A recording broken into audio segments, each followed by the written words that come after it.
Hello guys, and in this video I'm gonna show you how to start training on your Garmin Enduro 2 watch. So let's get started. Firstly, let's open list of the activities by clicking this start button on the right side of the watch.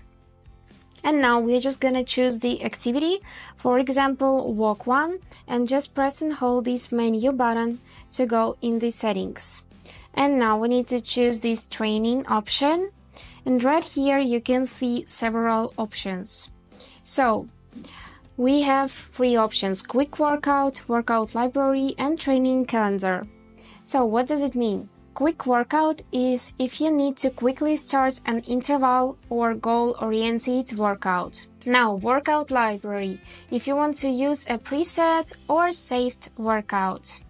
And training calendar, if you have a training plan in your Garmin Connect calendar and want to follow it.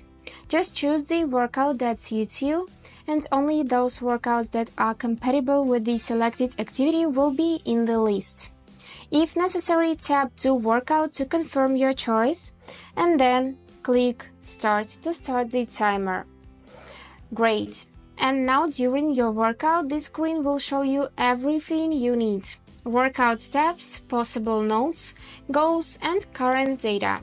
For some workouts, cool animations will even be shown. And that's all for now. I hope this video was useful for you, and thank you so much for watching.